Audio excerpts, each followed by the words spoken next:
Se eu te perguntasse qual é a data mais importante da história romana, provavelmente muitas datas viriam à sua mente. Você poderia pensar em 27 a.C., quando a República Romana acabou e foi substituída pelo Império Romano. Ou você poderia pensar em 395 d.C., quando o Império Romano se dividiu em metades oriental e ocidental. Ou pode-se pensar em 476 d.C., data tradicional, da queda do Império Romano do Ocidente, comumente ensinada na escola, mas que na realidade não tinha muita significância. Ou você também poderia pensar em 541, o ano fatídico em que a praga de Justiniano enfraqueceu significativamente o Império Romano. E claro, muitos outros anos importantes diferentes. Mas o ano que a maioria de vocês provavelmente não consideraria como um ano particularmente importante seria 751 d.C.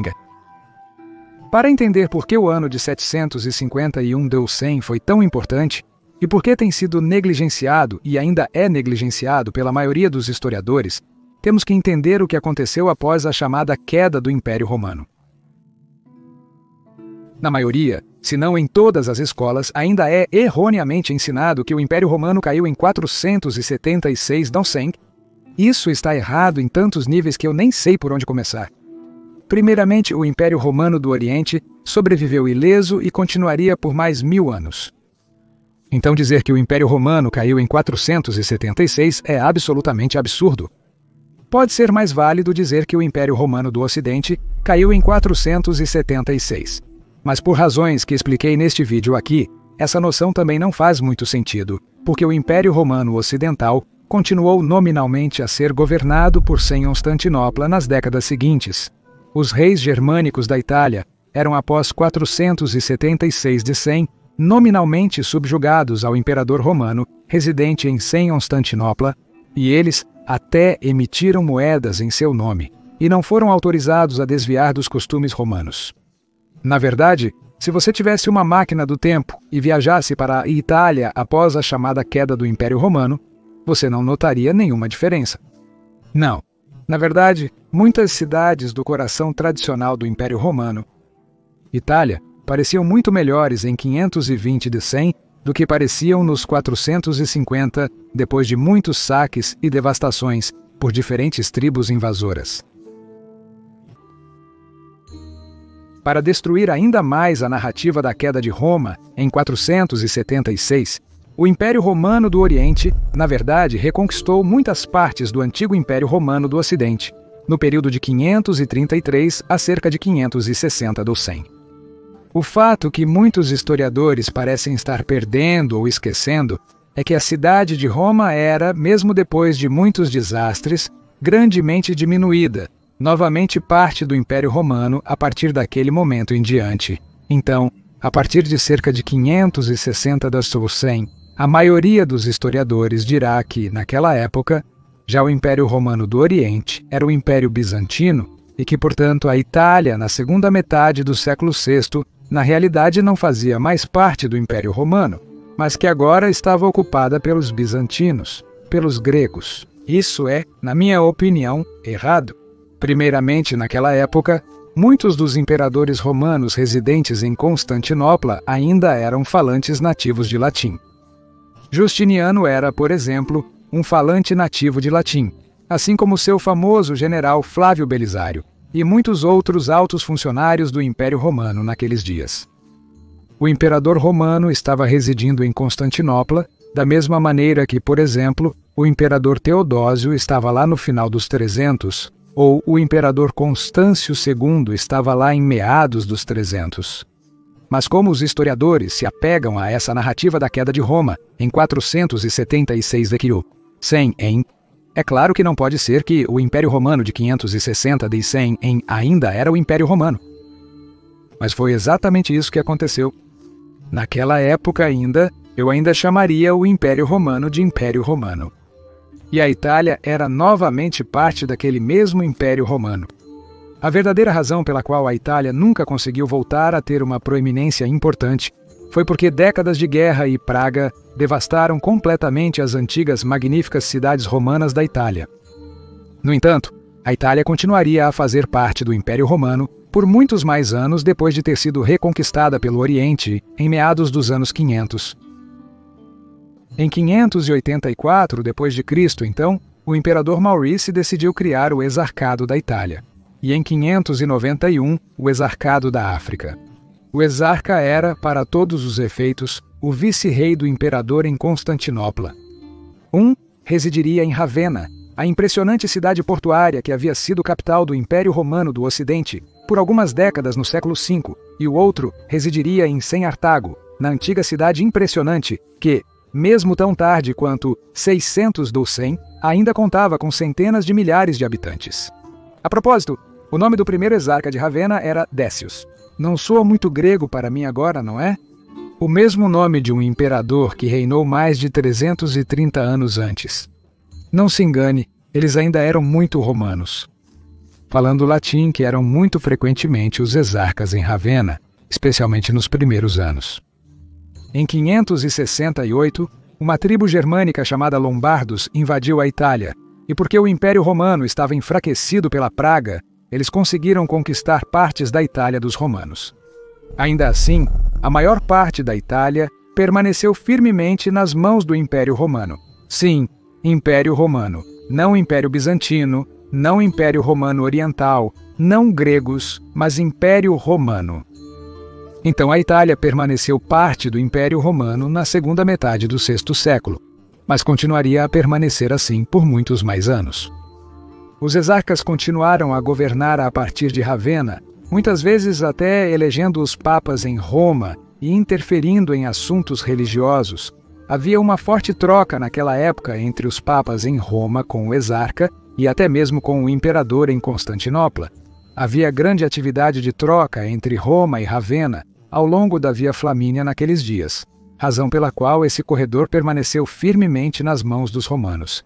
E os lombardos não conseguiram conquistar essa área por 2 séculos. Ravenna, naquela época, tinha grande importância e era uma cidade magnífica e próspera, continuando a usar o porto em classes para enviar e receber mercadorias de todo o Mediterrâneo, mas também de e para a própria Constantinopla. Em Roma, havia até um distrito governamental do exarca e grande atividade de construção de algumas igrejas bastante impressionantes. Se você tivesse caminhado por Ravenna no ano 600 de 100, teria pensado que a antiguidade nunca havia terminado. Havia grandes estátuas, ruas com colunatas, um palácio imperial, antigos arcos triunfais, banhos romanos e o antigo aqueduto ainda em funcionamento, tendo sido reparado várias vezes nos séculos anteriores. Os edifícios eram bem conservados e Ravenna, naquela época, rivalizava em importância com muitas outras grandes cidades do Império Romano, mesmo que nunca alcançasse o tamanho de Constantinopla ou Senartago. Ainda assim, detinha grande poder político. Com o exarca nos anos 600 havia até muitos usurpadores na Itália, sobre os quais falei neste vídeo, e que, curiosamente, você poderia, se quisesse, interpretar como os últimos imperadores romanos do Ocidente, porque eles eram usurpadores romanos do Ocidente, não muito diferentes do próprio Rômulus Augustus, porque eles também tentaram governar a Itália como imperadores romanos, contra o imperador em Constantinopla, bastante semelhante ao estado de coisas antes da divisão do Império em 395 d.C. Mas o Império Romano, infelizmente, continuou a perder território no leste e, em meados dos anos 600, perdeu o Egito e o Levante para o avanço do Califado muçulmano. Em 698, o exarcado da África caiu diante do avanço muçulmano. Ainda assim, o exarcado de Ravenna continuou resistindo. Algumas décadas se passaram, e naquela época, o Império Romano do Oriente de fato havia se transformado culturalmente, e agora era um império firmemente de fala grega. Mas é claro que eles ainda continuavam a se ver como romanos e suas possessões de terra na Itália como parte do Império Romano. Infelizmente, os lombardos, sob seu rei Eistulfo, começaram a avançar, e os romanos do Oriente estavam naquela época completamente ocupados lutando contra o califado muçulmano, de modo que Ravenna finalmente caiu para os lombardos no ano de 751. O último exarca, Eutíquios, foi morto quando a cidade caiu. Eu argumentaria que foi, na verdade, essa data 751, que teve grande significado.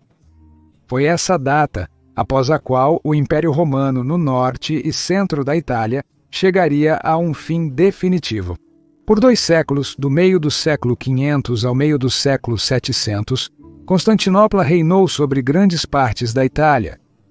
Península, incluindo o norte da Itália e a própria cidade de Roma, os papas estavam muito sob a influência dos imperadores em Constantinopla até essa data. Foi apenas depois de 751 que os papas em Roma pediram a ajuda dos francos para proteger Roma e a Itália contra os lombardos avançando. Porque Constantinopla e o exarca falharam em proteger a Itália contra os lombardos, e por causa de questões religiosas, foi depois de 751 que Roma finalmente se afastaria de Constantinopla. Os francos mais tarde derrotaram os lombardos e Roma ficou sob proteção franca. Carlos Magno foi coroado imperador em Roma no ano 800.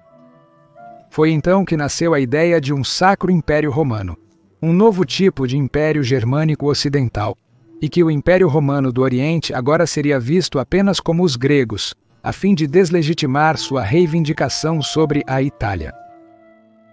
Nos séculos seguintes, esse estranhamento cultural se tornou cada vez mais enraizado, e assim, especialmente sob a influência dos sacros imperadores romanos germânicos do Ocidente, o Império Romano do Oriente foi então denunciado como o Império Grego.